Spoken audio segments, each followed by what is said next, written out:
Being broke is not your destiny. Ito po ay responsibilidad mo. Until you take ownership of the truth, you will stay stuck.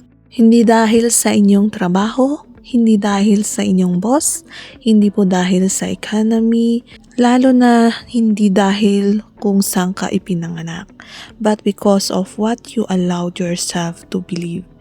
Being broke is not a sin. But staying broke ay choice po yan. Ang pera po is not just a numbers. Pero ang pera ay para siyang mirror.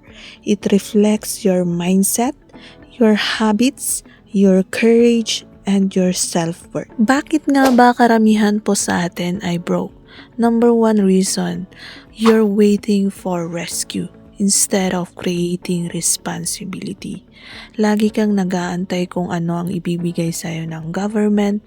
Nag-aantay ka kung kailan itataas ang inyong mga sweldo. Naghahanap ka ng partner na pwedeng makaahon sa inyong kahirapan. But take note, nobody is coming. Nobody owes you a breakthrough. Nobody owes you success. Nobody owes you understanding opportunity. That's your job. That's your duty. That's your daily decision. Kaya wag mong ipasa ang inyong mga buhay or kahirapan sa ibang tao. Kayo lang po ang makapaglulutas niyan. Kayo lang po ang makapag-aahon sa inyong mga sarili. Number 2, you are emotionally responsible. You let your feelings run your finances. For example, kapag gusto mong magpa-impress sa ibang tao, napapabili ka ng hindi mo kinakailangan, napapabili ka ng sasakyan para lang masabi na may sasakyan ka, para lang masabi na mayaman ka, na may kaya ka, pero hindi nila alam na utang pala yung pinangbili mo ng inyong sasakyan. You spend money because you just want to impress others. Kaya doon po tayo mas lalong nalululong sa utang at nagiging broke. At isa pang example dito is kapag heartbroken ka. Diba mostly po sa ating mga babae, we go to the malls para mag-shopping dito, shopping doon, or di naman magpa-parlor, magpaganda dito, magpaganda doon. The more we are broken, the more we spend money. Hindi po natin kailangan ang another budget, pero ang kailangan po talaga natin is emotional discipline. According kay Jim Rohn, if your emotions own your wallet, your destiny is rented and it's never in your name. Number 3, why you are broke? You're afraid to sell. You're afraid to offer. Takot ka to charge what you're worth. Takot ka to speak up, to show up, to stand out. Takot ka to be seen ng maraming tao.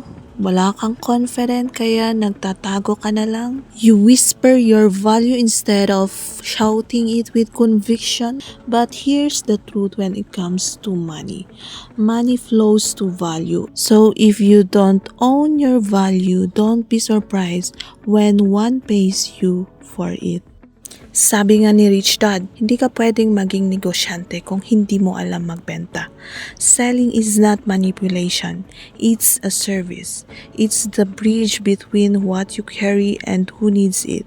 It's the act of believing in your word. Kaya alam mo kung ano yung kinakatakutan ng karamihan pagdating po sa selling? It's the rejection. Rejection won't kill you. Pero alam mo yung pinakamasakit, yung nakikita mo yung pamilya mo na nahihirapan pero wala kang magawa para makatulong sa kanila. Because you are broke. Yun ang nakakamatay ng damdamin. Number 4 reason why you are still broke is you don't respect your time. Mas maraming oras ang naibibigay mo sa pag-scroll ng inyong mga social media or yung mga cellphone nyo. The more entertainment, more distractions, kaya you let people steal your time. Instead, ilang oras po ang naibibigay nyo para sa inyong pangarap. Rich people don't manage time. They own it. They don't say I'm busy. They say I'm building. Your schedule is your standard. And if your calendar is chaotic, so is your cash flow. Track it, guard it, invest it like your future depends on it, because it does. Kaya naman, use our time wisely. Number 5 reason why you are still broke is you are allergic to boredom. Kapag sinasabi kasi natin finances, accounting, di ba, nung college, ayaw nating pasukan or naboboring po talaga tayo when it comes to numbers. Sabi nga, nakaka-boring. Kaya minsan, kapag hindi nag-click dito ang ating negosyo, hindi nag-click doon, lipat na naman tayo sa iba. So, we quit too soon. We jump to the next thing kahit hindi pa nagkakaroon ng momentum yung ating pinasukan. Kung manonood nga tayo sa TikTok at other social medias, di ba, na-excite tayo, na-entertain po tayo. Pero bakit pagdating po sa ating financial literacy, financial education, or self-growth, self-development ay hindi na tayo na-excite. Kasi boring. Nakaka-boring pero yan po yung talagang nakapagbibigay sa atin ng financial freedom. Hindi mo pwedeng ayusin ang pagiging broke ng isang tao by throwing more money at a broken mindset.